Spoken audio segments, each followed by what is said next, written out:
शिक्षणाने आम्हाला समृद्ध केलं की शिक्षणाने आम्हाला उद्ध्वस्त केलं, याचं आत्मपरीक्षण, याचं चिंतन करण्याची आज आवश्यकता तुम्हाला वाटते का? आज या विषयावर थोडंसं भाष्य आपण करणार आहोत. मित्रांनो, आज शिक्षण हे गरिबांच्या आवाक्यात राहिलेलं नाही. सामान्य माणूस फार तर फार 10वी-12वीपर्यंत शिक्षण घेऊ शकतो. जास्तीत जास्त एखादा डिप्लोमा किंवा सर्टिफिकेट कोर्स करू शकतो. कारण त्यापुढे जर शिकायचं म्हटलं तर दरवर्षी कमीत कमी लाख रुपये खर्च आहे. म्हणजे तुमची खर्च करण्याची ऐपत किती आहे यानुसार शिक्षण आणि शिक्षणाचा दर्जा आज ठरलेला आहे. शिक्षण संस्था या व्यावसायिक झालेल्या आहेत आणि विशेष म्हणजे शिक्षण संस्थांचे उत्पन्न, त्यांचे अर्थकारण निर्विवाद चालावे यासाठी शासनच योजना आखतं आणि संस्थाचालकांच्या हिताच्या दृष्टीने शिक्षण पद्धतीमध्ये, प्रवेश पद्धतीमध्ये, शैक्षणिक शुल्कामध्ये बदल करतं.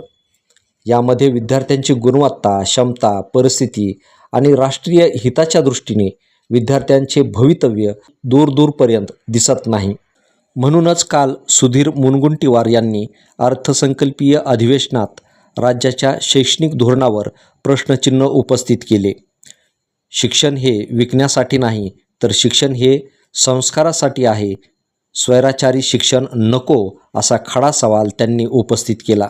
आणि विशेष म्हणजे मुनगंटीवार हे सोडता इतर एकही आमदार, पक्षनेता शिक्षणावर बोलला नाही. 2015चा शिक्षण सुधारणा कायदा काल मांडण्यात आला. यावर खरं तर आमदारांनी बोलायला हवं होतं, पण ती अपेक्षाही करणं गैर आहे.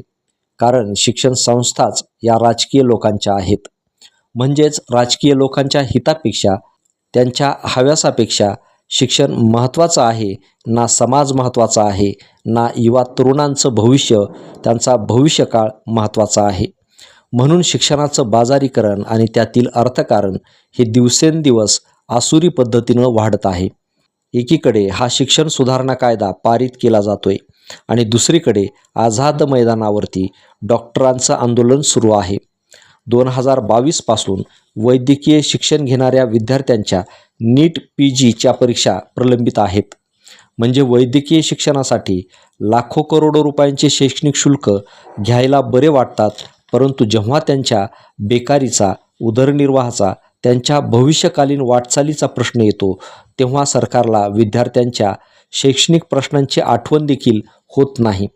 या विषयावर मुनगंटीवार बरोबरच बोलले. खाजगी विनानुदानित खाजगी संस्था या व्यवसाय करणाऱ्या संस्था झाल्या आहेत. एक रस्ता कमी करा, पण शिक्षण दर्जेदार द्या, विनाशुल्क द्या, हे अगदी बरोबरच बोलले. विद्यार्थ्यांना त्यांचे भविष्य उज्ज्वल करण्याची संधी म्हणजे शिक्षण आहे. विद्यार्थ्यांचं भविष्य दणकट तर देश दणकट हे साधंसुधं सूत्र आहे. परिस्थितीने गांजलेले आणि ध्येय आणि स्वप्न भंगलेले, नैराश्याने खंगून अर्धमेले झालेले तरुण म्हणजे डोळ्यात देखत देश खाईत लोटण्यासारखे आहे. म्हणून प्राधान्य काय असावं आणि साध्य काय करावं याची जाण जर सत्तेतल्या कर्त्यांना नसेल, तर ते या देशाचं, या देशातील तरुणांचं दुर्भाग्य आहे असं म्हणावं लागेल. म्हणून एक रस्ता कमी करा, पण शिक्षण सुखकर, सहज आणि दर्जेदार द्या. सेवाभाव संपला तर आदर, भक्ती आणि राष्ट्रसंवेदना, सामाजिक कर्तव्य बधीर होतील. एवढंच. धन्यवाद.